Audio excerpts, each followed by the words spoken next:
एक वजीर की मौत और एक पूरी सल्तनत का अंत। सुनने में अजीब लगता है ना? पर इतिहास में कभी-कभी एक ही पल, एक ही फैसला, एक शानदार साम्राज्य के पतन की वजह बन जाता है। तो आज हम सफर करेंगे दक्कन के पठार पर और जानेंगे एक ऐसी सल्तनत की कहानी जिसे इतिहास ने शायद भुला दिया। एक ऐसा नाम जिसे वो जगह नहीं मिली जिसका वो हकदार था। नाम था बहमनी सल्तनत। एक ऐसी ताकत जिसने, आप सोचिए, लगभग 200 सालों तक पूरे दक्षिण भारत की किस्मत तय की। तो चलिए मिलकर इस भूली हुई दास्तान के पन्ने पलटते हैं। तो ये कहानी शुरू होती है 14वीं सदी से। उस वक्त दिल्ली के तख्त पर बैठे थे सुल्तान मोहम्मद बिन तुगलक। सल्तनत तो बहुत बड़ी थी, बहुत विशाल, लेकिन अब वो अपने ही बोझ तले धीरे धीरे चरमरा रही थी। अब दिल्ली से बहुत दूर दक्कन में सुल्तान के कुछ सूबेदार थे। इन्हें अमीर सदा कहते थे, मतलब 100 गांवों के सरदार। अब ये जो सरदार थे ना, ये दिल्ली की कमजोर होती पकड़ से तंग आ चुके थे। उन्हें चाहिए थी आज़ादी। तो बस उन्होंने बगावत का झंडा उठा लिया। और जानते हैं, इसी बगावत की आग से एक नया हीरो पैदा हुआ। इस हीरो का नाम था जफर खान। वही जफर खान जिसे इतिहास हसन गंगू के नाम से भी याद करता है।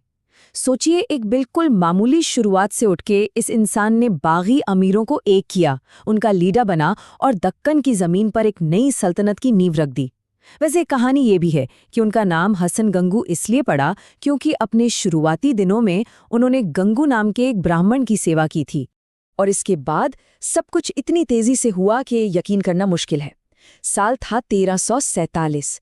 उसी साल जफर खान ने तुगलक की फौज को हरा दिया और जो बागी अमीर थे उन्होंने फौरन उन्हें अपना सुल्तान मान लिया। जफर खान ने भी अबुल मुजफ्फर अलाउद्दीन बहमन शाह का एक जबरदस्त खिताब अपनाया और बस दक्कन की धरती पर एक नए वंश, बहमनी वंश की शुरुआत हो गई। अब सुल्तान बनने के बाद बहमन शाह ने अपनी राजधानी बनाई गुलबर्गा को, जिसका एक और नाम था एहसानाबाद। उन्होंने पूरे साम्राज्य को ठीक से चलाने के लिए 4 हिस्सों में बांट दिया: गुलबर्गा, दौलताबाद, बरार और बीदर। इन्हें तरफ कहा जाता था। लेकिन उनका सबसे बड़ा और कह सकते हैं कि सबसे क्रांतिकारी कदम वो था जजिया टैक्स को खत्म करना। और ये कोई छोटी बात नहीं थी। ऐसा करने वाले वो पहले मुस्लिम शासक थे। इस एक फैसले ने उनकी प्रजा का दिल जीत लिया और उनकी हुकूमत को बहुत मजबूती दी। तो सल्तनत की नींव तो पड़ चुकी थी, लेकिन एक साम्राज्य बनाना एक बात है और उसे चलाए रखना वो बिल्कुल दूसरी। आने वाले 100 साल ताकत और टकराव के साल थे। इन सालों में बहमनी सल्तनत की पहचान उसकी लड़ाइयों से बनी, खासतौर पर उसके सबसे बड़े दुश्मन के खिलाफ। दक्षिण में एक और महाशक्ति खड़ी थी, जबरदस्त शक्तिशाली विजयनगर साम्राज्य।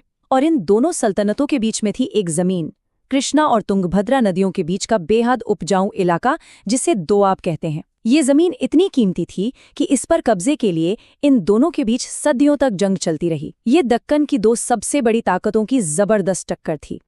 और इसी जबरदस्त टकराव के बीच साल आया 1367।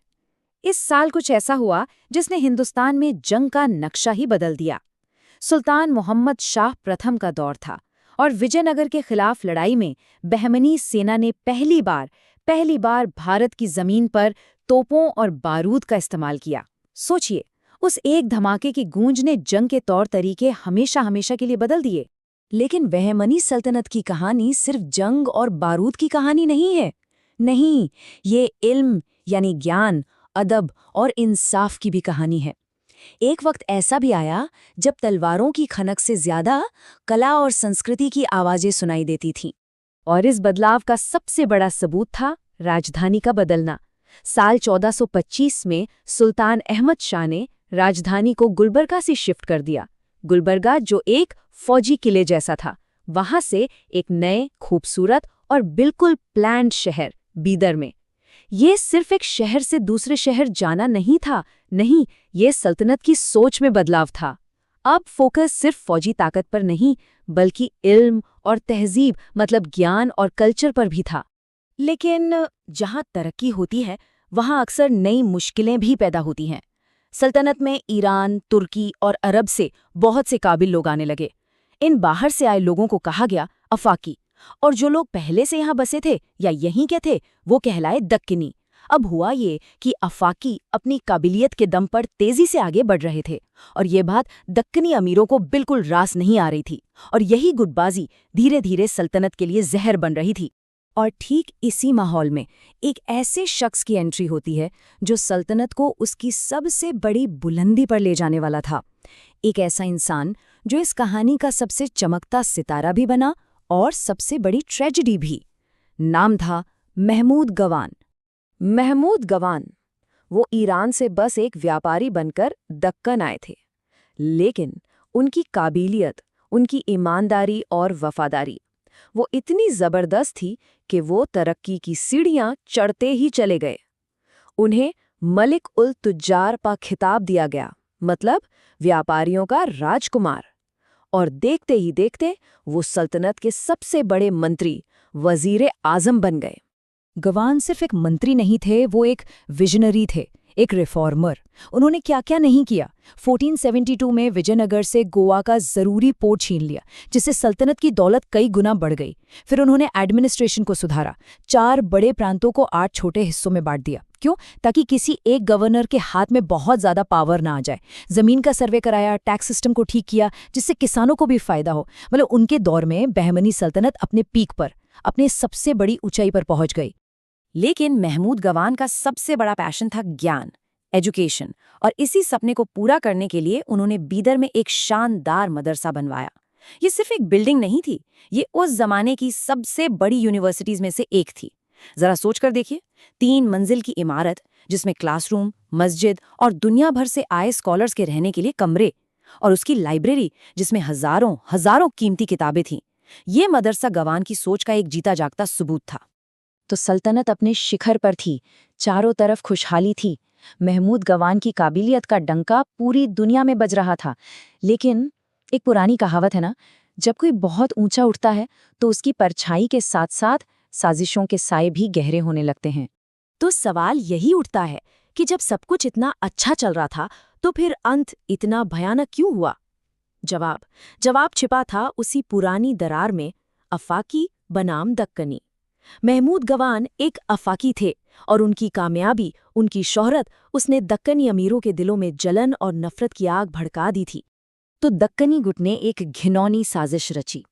उन्होंने एक नकली खत तैयार करवाया, एक ऐसा खत जिससे ये साबित हो कि महमूद गवान सल्तनत के दुश्मनों से मिले हुए हैं। और नौजवान सुल्तान मोहम्मद शाह तृतीय वो इस जाल में फंस गया। बिना पूरी जांच किए उसने एक पल में फैसला सुना दिया। साल था 1481 और सजा थी मौत, अपने 70 साल के सबसे काबिल और सबसे वफादार वजीर के लिए। महमूद गवान की मौत सिर्फ एक वजीर की मौत नहीं थी, वो बहमनी सल्तनत की मौत थी।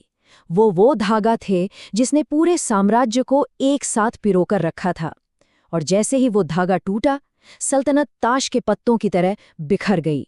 एक के बाद एक बीजापुर, अहमदनगर, गोलकोंडा, बीदर, बरार सबने अपनी अपनी आज़ादी का ऐलान कर दिया। और बस इसी तरह एक महान सल्तनत का अंत हो गया। ये कहानी हमें एक बहुत कड़वा लेकिन जरूरी सबक सिखाती है। बड़े बड़े साम्राज्य बाहरी दुश्मनों से नहीं हारते, वो हारते हैं अंदर की जलन, अंदर की फूट और अंदर की साजिशों से। आज भी बीदर में महमूद गवान के बनाए उस मदरसे के खंडर मौजूद हैं। वो खामोश दीवारें आज भी एक कहानी सुनाती हैं, एक सुनहरे दौर की और एक बहुत दर्दनाक धोखे की। वो हमें याद दिलाती हैं कि कैसे एक इंसान की काबिलियत एक पूरा साम्राज्य खड़ा कर सकती है और कैसे इंसानी नफरत और जलन उसे पल भर में तबाह भी कर सकती है।